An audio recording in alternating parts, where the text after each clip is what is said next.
Esta es una historia de 3 hombres. Un guerrero, un artista y un mecenas, cuya suerte se entreteje en un lienzo que atraviesa los siglos, la incuria y el olvido.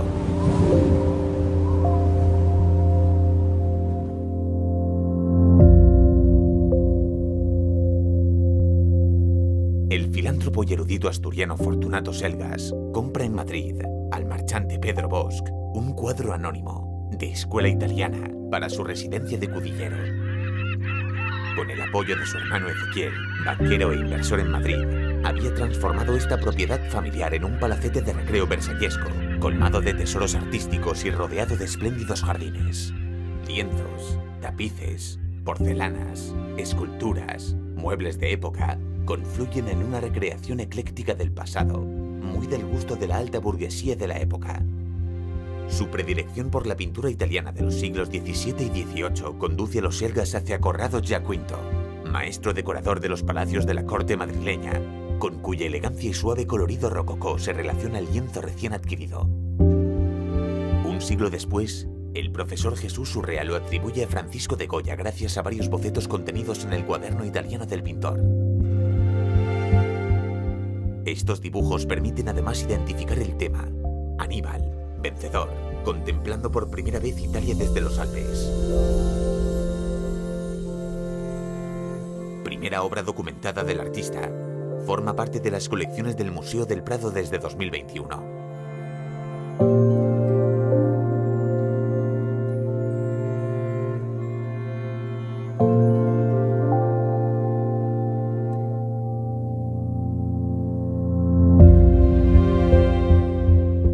Goya había presentado este Aníbal al concurso de la Academia de Bellas Artes de Parma.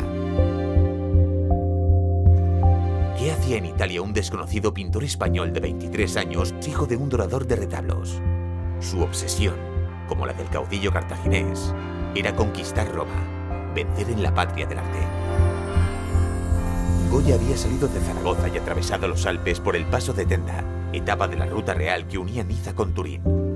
Poco imaginaba que unos meses después tendría que pintar un ejército atravesando aquellas temibles montañas. Todo es aspereza, agrestes y pálidas rocas, aquí y allá, muchas cruces que señalan el lugar de los viandantes asesinados. Hasta donde alcanza la vista, recorriendo 2 laderas de altísimas peñas y cavernosos barrancos, apenas se entreven algunas cimas, uncidas al yugo de nieve de los Alpes que se sumergen en el cielo. Y todo centellea hasta cegarte. A diferencia de Aníbal, a Goya no le acechaban bárbaros del otro lado, insubres o taurinos, pero la batalla decisiva debía librarla en Roma. Desde Génova zarpó rumbo al puerto de Civitavecchia y allí desembarcó como un nuevo héroe clásico. Por fin abrazamos las huidizas costas de Italia, dice el verso de la Eneida que eligió como lema para su lienzo. Toda una declaración de intenciones. Derrotado unos pocos años antes en las pruebas de la Academia de San Fernando, buscaba la revancha fuera de su patria, en un prestigioso certamen internacional de pintura. Y así, una vez en Roma, Goya comprende que todos los caminos le conducen a Parma.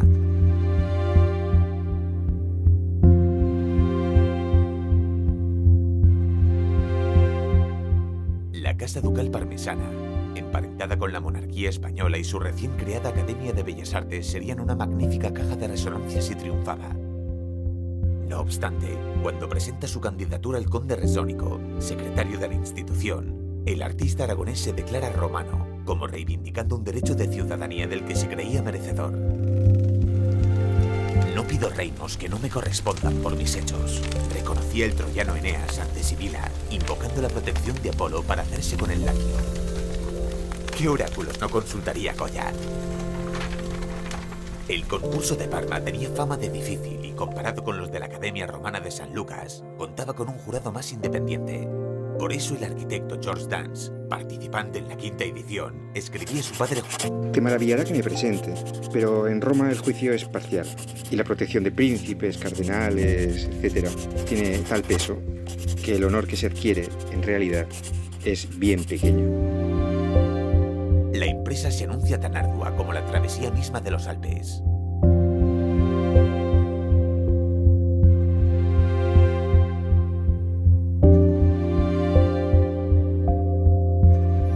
Pompeo Batoni, afamado retratista de viajeros del Grand Tour y académico delegado de Parma en Roma, se quejaba una y otra vez. Siento que no hayan participado otros jóvenes algo mejores, que parece que los hay, pero les asustan los temas demasiado poblados de figuras, cuyo desarrollo requeriría muchos meses de trabajo y estudio. Con lo cual, si pudiesen elegir asuntos de pocas figuras, ciertamente se obtendrían cuadros mucho mejores. Pero Goya no se arredra, y con audacia comparable a la de aquellos héroes antiguos, observa y estudia la maestría compositiva de los grandes pintores italianos. Aprende a crear atmósferas y a sugerir la profundidad superando los rígidos esquemas de sus obras primerizas. Sigue de cerca las obras romanas de Giaquinto y sus codiciados bocetos, cuya influencia percibe primero en España, a través de su maestro Francisco Valleu. Sin recursos propios, pinta souvenirs clásicos para viajeros del Grand Tour y frecuenta a sus paisanos, el escultor Juan Adán y el pintor Manuel Eraso, pensionados en el Quartiere Español de Roma. Uno de sus vecinos, el pintor esprit Antoine Gibelin, acaba de triunfar en Parma, no obstante su vida disoluta. ¿Por qué no probar suerte él también?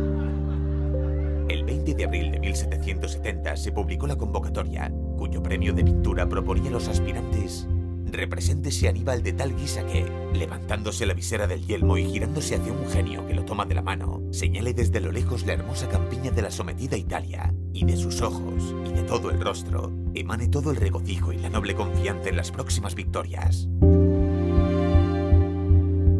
Había, pues, que documentarse concienzudamente y consultar las fuentes antiguas para dibujar y componer con propiedad histórica.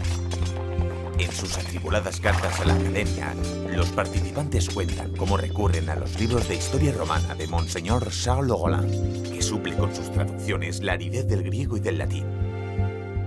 Goya hace además pruebas de color en dos bocetos, de pincelada suelta y arrematada, como la de los vívidos apuntes de los pensionados de la Academia de Francia en Roma. Rojos, tierras, salmones, amarillos vibrantes, enfriados en la versión final bajo una luz lunar, más cercana que a Quinto y Álvaro Queto, que entona ya su canto de cisne. Para medirse con este imponente Aníbal, Goya ha desplegado sus mejores armas. El estudiado cromatismo se da la mano con una composición meditada hasta el último detalle.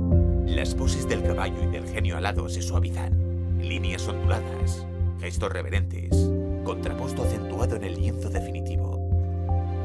Insiste en las alegorías, con la fortuna que porta la corona de las futuras victorias, y suprime pertrechos militares a los pies del héroe, fiándolo todo a la expresión épica de su rostro.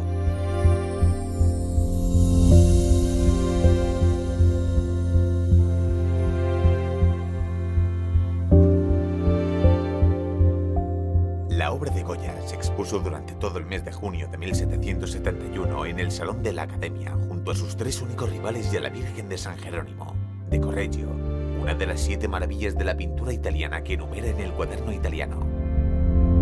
Doblegado el cartaginés por la bravura de este Goya romano, se falló el premio, pero la suerte no quiso recompensarle con la medalla de 5 onzas de oro que se llevó un alumno de la Academia, Paolo Borroni. Aún así, a Goya le llovieron los elogios: manejo fácil del pincel, ardiente expresión del rostro y carácter grandioso de la actitud de Aníbal, al punto de poner en serios aprietos a los señores académicos. La noticia llegó a París, magnificada, y así el Mercure de France atribuyó a Goya un segundo premio, lo que no era sino el principio de una larga y fructífera carrera allende los Alpes, desde Zaragoza a la corte madrileña de los Borbones.